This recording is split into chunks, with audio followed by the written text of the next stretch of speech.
Under President Donald J. Trump, America just woke up to a double crisis that has the entire world on edge. On one side, Chicago, streets jammed, ICE facilities surrounded, far left activists rioting in outrage after one single Trump post sent shockwaves across the city. The so-called coalition against the Trump agenda, Palestinian activists, trans activists, open border agitators, they're all marching, they're all screaming, they're all melting down at the same time. And while they're chanting and rioting, the gunfire in Chicago has not stopped. Homicides and shootings piling up, law and order crumbling. But this is only half the story, because at the exact same moment, halfway across the world, Russia's launched the largest drone assault in history. 800 drones swarming the skies over Ukraine.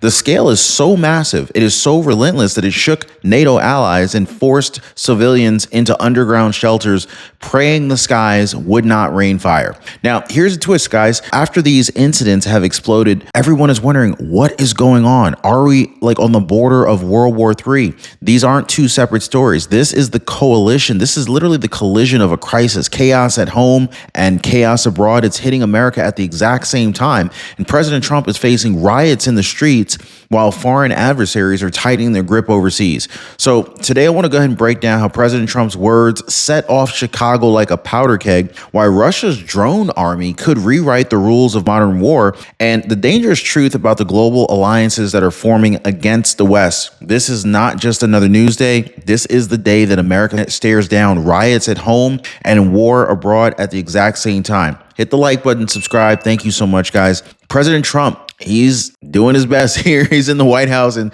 America is staring down this double crisis that nobody thought would collide on the same day. Now, on the one front, here at home, Chicago is on fire. Streets are packed, ICE facilities surrounded, activists marching under banners that they can barely keep straight. One moment, it's about immigration. The next one, it's about Palestine. And the next, it's about trans rights. It's crazy what they're doing in the streets right now. But the one thing that's uniting them, a seething hatred for Trump. After just one social post lit this fuse. Now, on the one front, halfway across the world, Russia unleashes the largest drone strike in modern history. 800 drones darkening the skies over the Ukraine in a single coordinated effort. Now, think about that. Not 8, not 80, 800. This is the kind of swarm that overwhelms every defense system and forces civilians underground, praying that the skies don't collapse. So here's a question. Folks, is America now collapsing from within while being tested from abroad? Because it sure looks like that way.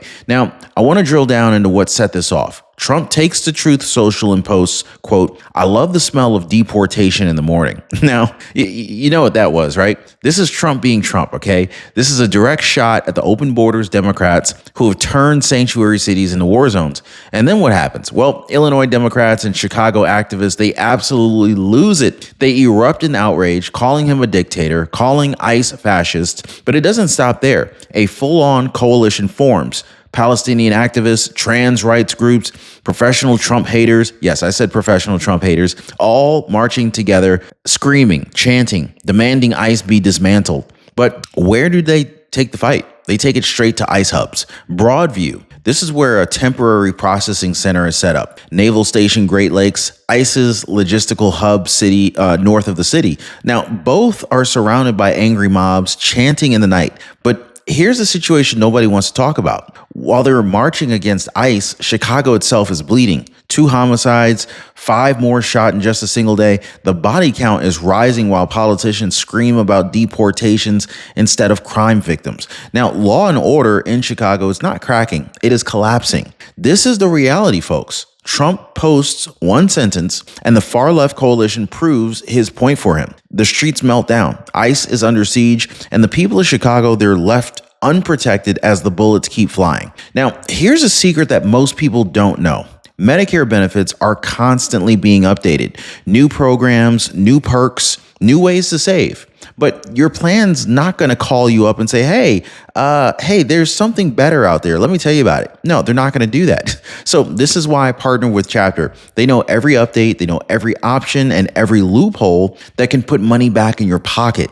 Now, one of my viewers said, I found out that I qualified for benefits that I didn't even know existed until Chapter explained it to me. I love that. So let me ask, are you okay missing opportunities Or would you rather do what most people are already doing, finding out what's available? Well, most people, they're already calling the phone number on the bottom of your screen right there, or they're visiting askchapter.org/Ron. The phone number is 909-563-8279. So here's the question every American's asking right now. Where is the backup? Where's the cavalry? That's what they're asking. Now, Congresswoman Claudia Tenney, who just returned from Washington, says that she saw firsthand what happens when the National Guard steps in. She described it in detail. Troops moving supplies, securing checkpoints, hauling away illegal weapons, keeping order where chaos once reigned. Now, Washington, D.C. was calmer, safer, more stable with the Guard on the ground. She says Chicago could see the same thing, only if Democrats would allow it. But Chicago officials, they won't budge. The mayor says no. Local leaders say it would look like an occupation. And the result? Police are outnumbered, watching mobs grow larger and larger by the day, buildings forced to shut down, businesses losing millions, ordinary families trapped in their homes, while city leaders wring their hands about optics. So here's where it gets really frustrating, okay? Governor J.B. Pritzker had no problem calling in the National Guard when it was time to protect Democrats at their convention. I mean, he moved really fast. He brought in the troops, set up the barriers, even kept the delegates safe. No debate, no hesitation. But when it comes to protecting Chicago's own citizens from rioters and criminals, suddenly, all of a sudden, it's just too controversial. Suddenly, it's off limits. So I ask you straight, is Chicago being sacrificed for political optics? Are Democrats willing to watch a city collapse just to avoid giving Trump a win on law and order? This is the uncomfortable truth that's staring us right in the face right now. But while America's playing politics with riots and Guard deployments, the world is witnessing something that's even darker unfold. Russia just unleashed the largest drone strike in modern warfare. 800 drones launched in a single coordinated assault on Kiev. Now think about that. Think about that number. Imagine seeing 800 drones in the sky over your head. You're looking up at them. And this wasn't just an attack. This was a message. This was clearly a show of force meant to overwhelm everything in its path. Ukraine's air defense systems lit up the night sky trying to stop them, but you can't shoot down swarms that large without running out of ammo or running out of energy or running out of time. Eyewitnesses described the scene like something from out of a nightmare. Sirens were wailing, families were rushing into underground shelters, skies were buzzing with the sound of drones by the hundreds, streets plunged into basically blackouts as explosions were knocking out the power grids. And the fear, oh man, the fear was, it wasn't just about one strike. It was about the realization that Russia can repeat this again and again and again. And so this isn't just war. This is psychological warfare at scale at this point. It's really about breaking a nation's will before breaking its walls down. Now, drones aren't just weapons. They're terror on autopilot. Putin knows it. And today, the world knows it too. So while Chicago riots spiral out of control, while Democrats are arguing over Guard deployments and America's enemies are basically proving that they're willing to escalate to levels that we haven't seen before, we really have to let this sink in. Domestic chaos here at home. There's drone swarms abroad, and they're both unfolding today under President Donald J. Trump. So here's the real question Americans deserve an answer to know. How can Russia afford to fire off 800 drones in one night? Like, how are they sustaining a war that was supposed to cripple their economy and isolate them from the world? Well, the brutal truth is Russia has lifelines, and they're bigger than anybody wants to admit. I mean, let's start with China. Beijing is buying more than 20% of Russia's oil and gas. This means that billions of dollars are flowing directly into Moscow's war machine every single month. And Beijing doesn't care about the West's sanctions. They care about cheap energy and keeping Putin strong enough to stand shoulder to shoulder against America. Now, look at India, right? Before this war, India was barely a blip on Russia's oil export list, practically negligible. But now they've ramped up to hundreds of millions of dollars in purchases, tanker after tanker headed south, keeping Russian coffers full, keeping drone factories running, keeping this war alive. And then, of course, there's North Korea, not just whispering support from the sidelines, sending troops, sending weapons, sending manpower to prop up Putin's fight.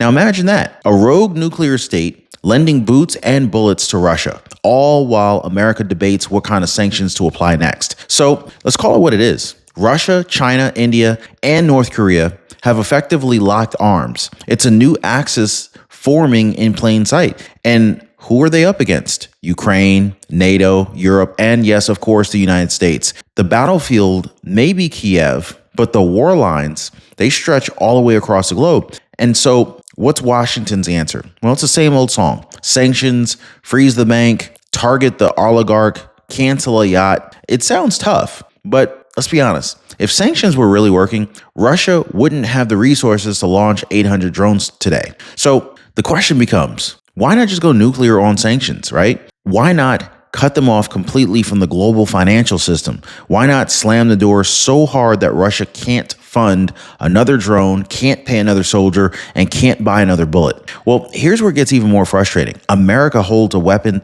that could cripple this axis overnight. Energy independence. Now, remember the days of drill baby drill? Well, under President Trump, we are now on track to dominate energy markets, to starve adversaries of cash by flooding the world with American oil and gas. But decades of dependency on foreign supply chains and the Democrats' obsession with green illusions, it's really kind of left us ultimately tangled and vulnerable at this point, to be honest. So meanwhile, Russia and China, they're laughing all the way to the bank. I mean, one side weaponizing drones, the other side weaponizing energy. And America, we're told to believe that sanctions alone can stop a machine army funded by billions pouring in from the East. Let me be clear, guys. Sanctions do not stop swarms. Dollars don't shoot drones down, okay? Energy policy decides who lives and who kneels. And unless America wakes up, Russia's war chest is going to keep filling. The drone swarms are going to keep flying, and our enemies, they will keep gaining ground. And so while Russia escalates abroad, the meltdown here at home, it only grows louder and uglier. Democrats, they have turned immigration into a political circus. They're not just fighting ICE, they're mocking it. They're throwing names around like Alligator Alcatraz and Panhandle Pokey to make detention facilities sound more like some cruel carnival attraction. They parade in front of cameras pretending that they care about humanitarian values. They don't really care. But here's the kicker. For decades, they have ignored ICE's Chrome detention facility in Florida. It's been there for years, doing the exact same job, housing the same detainees without a peep of a protest. Why? Because it didn't have a flashy name, because it wasn't useful for political theater. This is not even about justice. This is purely about optics. How does it look on the outside, right? This is about creating outrage where there doesn't even need to be any outrage. When quietly tolerating the exact same thing for decades, when it doesn't suit their narratives, that just proves it. Democrats, they don't want detention centers. They don't want deportations. They want catch and release. They want busloads of migrants dropping into your neighborhoods, no questions asked, no accountability, no safety. And when Trump and ICE step in to enforce the law, all of a sudden the left calls it fascism. So I want to be honest. This isn't sabotage, internal sabotage. Okay. This is, in fact, exactly what this is. Like President Trump, he tries to restore order, and then Democrats are out there undermining it at every step, even if it means putting American families at risk. And now, if you stack that meltdown on top of what's happening abroad, you've got Russia launching these swarms of drones designed to terrify entire nations. At home, Democrats are launching swarms of activists designed to terrify ICE and silence Trump supporters. Abroad, America's enemies are aligning into a new axis: Russia, China, India, North Korea. But at home, Trump's enemies are aligning into a coalition of chaos: open borders, activists, far-left radicals, and political opportunists. The parallels are terrifying, guys, and they're absolutely deliberate, which brings us to the breaking point.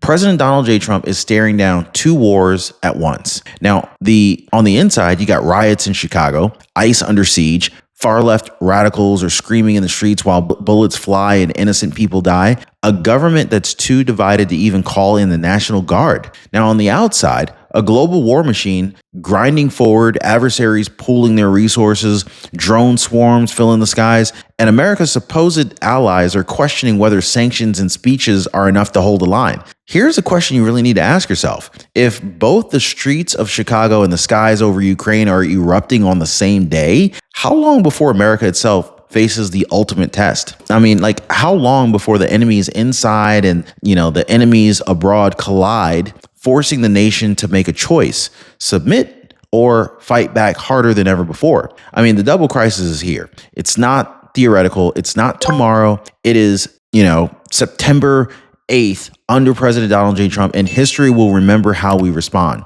Like, subscribe, and share this message because the fight for America's survival, it's already underway. And it's happening on two fronts at the same time. Hey, by the way, guys, if you're one of the real ones who really enjoy what we do here on the channel, you've got to check out the Inner Circle. This is where our true supporters get exclusive access to content that I just can't share here, completely commercial free. It's also the best way to keep this channel going strong. So if you want to be a part of something special, join us over there. Links in the description or in the pinned comment down below.